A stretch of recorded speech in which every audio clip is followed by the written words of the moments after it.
As the countdown echoes, the promise of a fresh start feels within reach.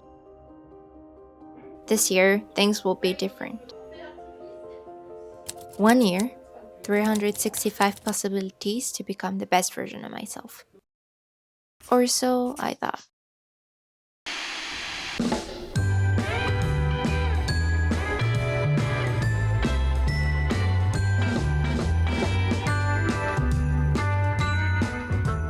Good morning, everyone, and welcome to the Morning Hour. I'm Jamie. It's January 1st, 2025, and we're excited to kick off the year with you.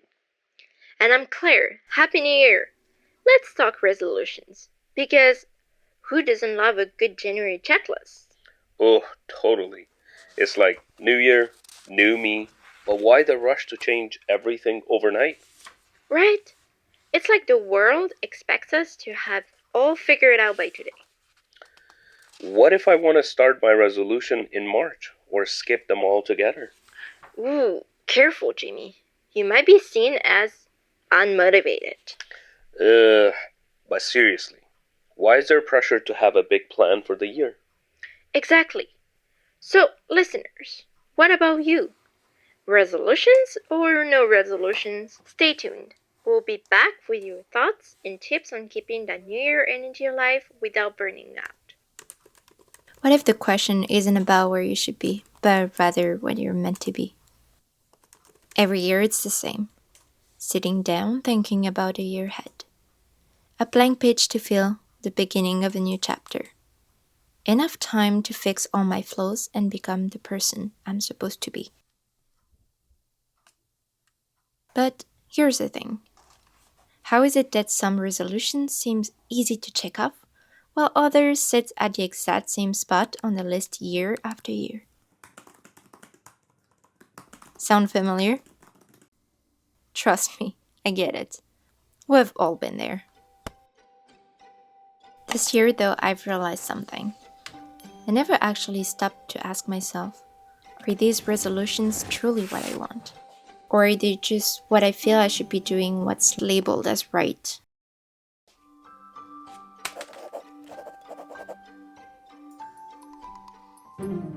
Less than 10% of people stick to their New Year's resolutions. Got me thinking, why does this happen? We start the year with so much excitement and determination, yet somehow, many of those resolutions don't make it past February. Is it because we're too ambitious, too distracted, or maybe we're just setting ourselves up for failure without even realizing it?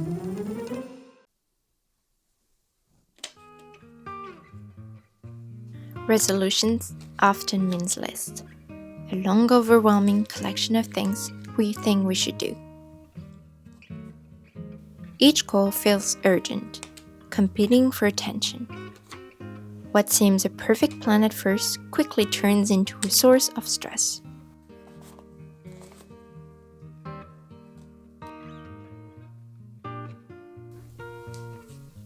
And just like that, by March we're drained, the excitement is long gone, and there's still 9 months to go. Well, if we even get that far.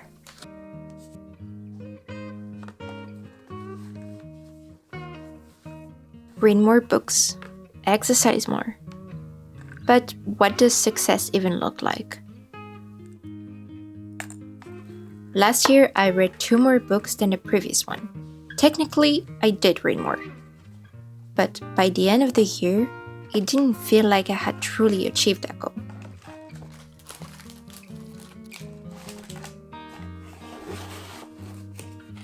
It might look good on paper, but where do we start? How do you achieve that goal or measure progress? The effort is there, but without a clear description, it's easy to get lost.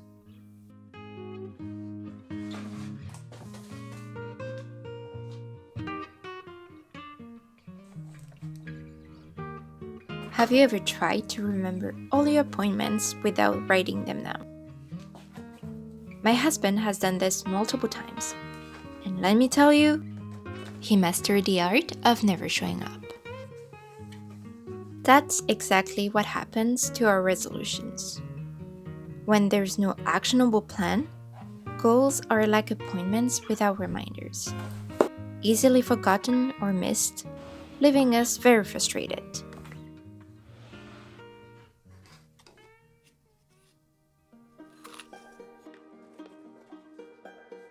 We tend to want to change our entire lifestyle without even wondering if it's the right time for us. Or more simply, if those goals are even achievable at all. By doing so, we might set ourselves up for failure, and what was supposed to be motivating can quickly turn into discouragement.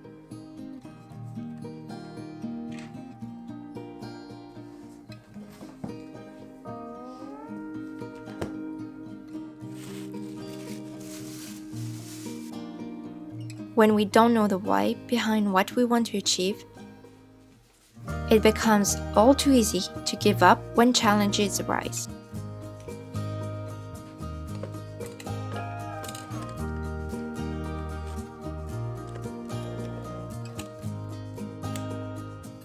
Without a connection to our values, a personal reason that gives us a purpose, we forget why we set that goal in the first place.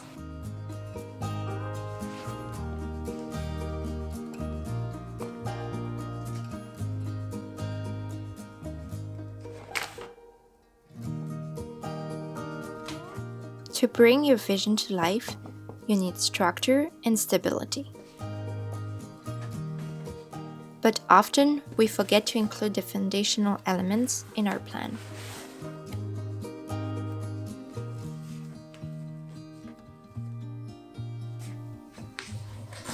Without someone to cheer us on, no accountability or even the right tools can weaken the foundation for our goals. So, maybe the problem isn't us after all, but rather the way we approach resolutions in the first place. This is why this year, I'm choosing a different method. One that's guided by what feels right for me, not by society's pressures.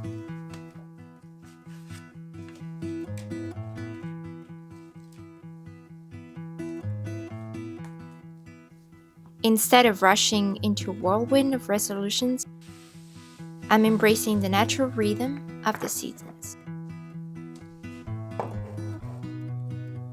Winter is the perfect time to slow down, reflect, and reset.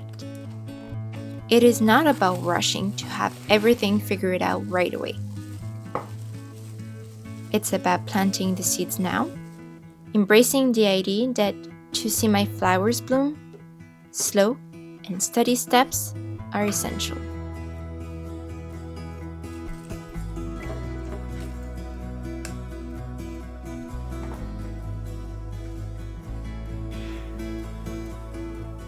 By implementing this strategy, I'm setting myself up with the right mindset to move in the right direction. And you can too. So let's plant the seed, letting patience and focus guide them to bloom over the months to come. Let me explain. But first, it's time for a little break.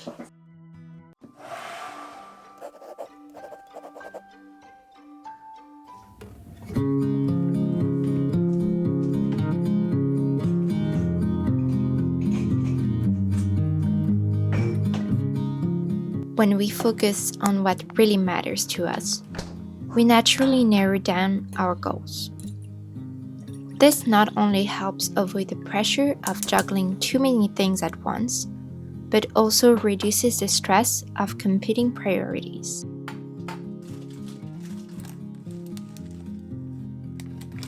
By dedicating our efforts to one task at a time, it removes the anxiety of trying to do it all. This approach isn't just effective, it's a sustainable way to achieve our objectives without feeling overwhelmed or risking burnout. Plus, it allows us to rest and refill our cup.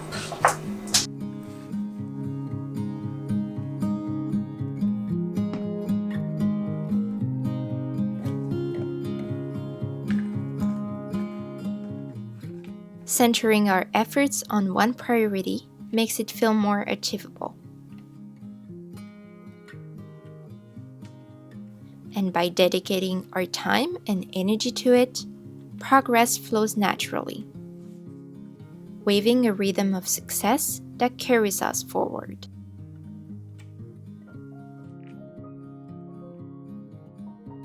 And perhaps the most rewarding part, the satisfaction of seeing our vision comes to life.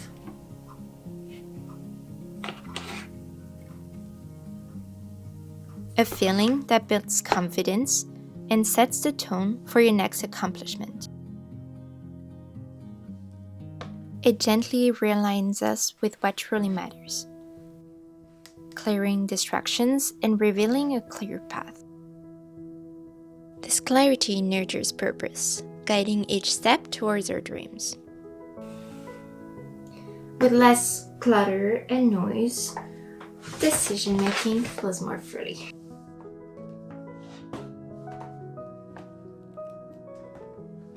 Allowing us to move forward without unnecessary chaos.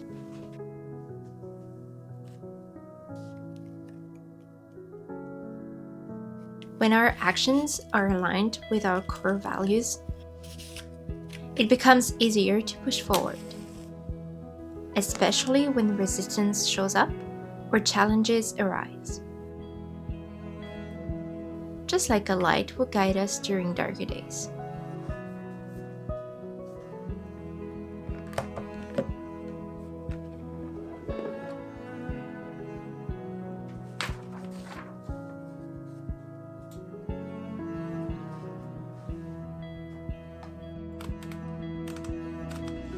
I think in the end, the fulfillment is deeper, as we celebrate both the progress and the person we've become, rather than just the final result.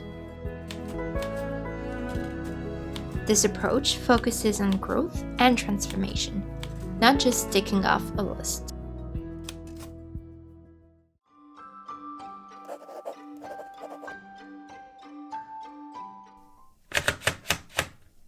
So, what's the alternative? If it's not another list, then what is it? I've been asking myself the same question. How can I get where I want to be without burning out? How can I find a framework that feels natural, aligned with my values, and fits seamlessly into my lifestyle? So here's my approach. One word. Yes, just one. I know it sounds almost too simple, but sometimes we don't need to overcomplicate things. Keeping it simple can be surprisingly powerful. And trust me, it's more intuitive than you might think. Don't worry, I will walk you through how I choose my word and how you can find your own too. As well as how you can craft a personal map that fits your unique needs and dreams, no matter what season of life you're in. Think of your year ahead as planning a road trip. Every great adventure starts with 3 essentials: a destination, a map, and a plan. Your word is your destination, the place you want to end up by the end of 2025. To reach that destination, you will need a map, and that's where your vision board comes in. It's your guide and will help you visualize the places you will visit along your journey, those dreams, goals, and experiences that will shape the road ahead. Whether you create it physically or digitally, your map is more than just a tool. It's a visual reminder of what you're reaching for and a way to stay inspired as you travel through the year. Let's start with your word. There are 2 key elements to focus on: how you want to feel and what truly matters to you. Take a moment to reflect. How do you wish to feel this year? Is it calm, inspired, confident, or maybe a little bit bold? What's been missing in your life lately? Is there a feeling you've been longing for? Think back to moments from last year that brought you joy, the kind that you would like to bottle up and carry with you into this new season. Next, consider what matters most to you. What sparks joy, comfort, or fulfillment?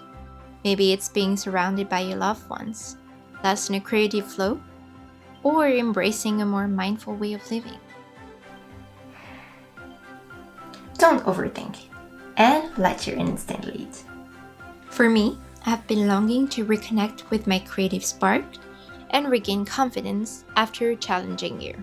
That's why words like spark or create resonate deeply with me. Now let's imagine your situation. Perhaps you want to feel more confident, and what matters to you is growth. So a word like courage or explore might speak to you. Once you have chosen your word, get specific about it. It's like choosing where you will stay once you have arrived at your destination. Let's say you chose explore. Now, think about what that truly means for you. How will this word show up in your life? What do you want to achieve? Maybe it's stepping out of your comfort zone by regularly challenging yourself. The clearer you are, the easier it will be to measure your progress and stay aligned with your vision. Now it's time to break things down into manageable steps. Just like any road trip, you wouldn't drive aimlessly and hope to get there. Well, you could, but that's another story. You decide where you stay, rest, and refill, making the journey more enjoyable. These pauses are your milestones. Small, achievable goals that bring you closer to your destination and let you celebrate progress. I've been reflecting on a way to plan that feels natural and sustainable.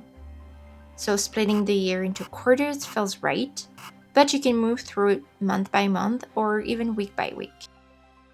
Each quarter, I will set 1 or 2 milestones tied to my word and reward myself for each one. These rewards don't have to be big. They're just little joys along the way, like savoring your favorite snacks during a long journey. Here's what your year might look like. Let's say you're splitting the year into 4 quarters. Quarter 1, try something new every week. The reward, a meal at your favorite restaurant.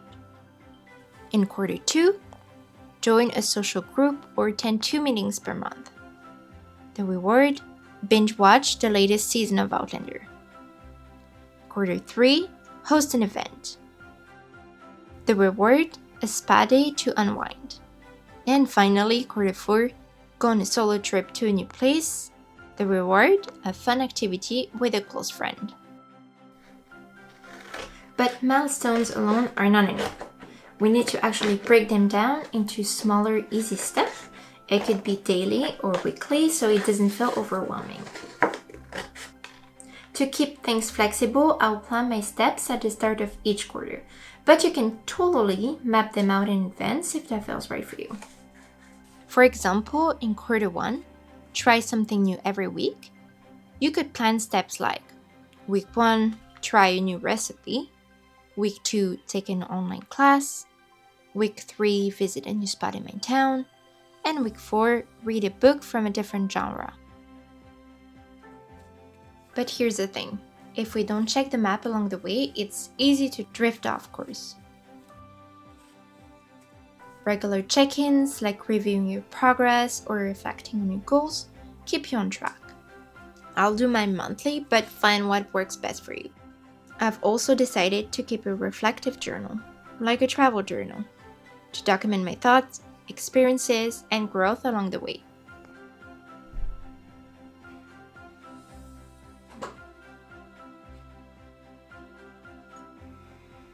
That said, keep in mind that this isn't a rigid, set-in-stone plan. Life happens. There will be bumpy roads and foggy moments. And that's okay. What matters most is keeping your word in mind so you can lean on it when detours show up. Your word and your vision board will guide you even if the path isn't clear. Because in the end, what truly matters isn't ticking off boxes. It's about crafting a year that reflects who you are. finding a direction that speaks to you, resonates with you, and guides you towards what you truly wish.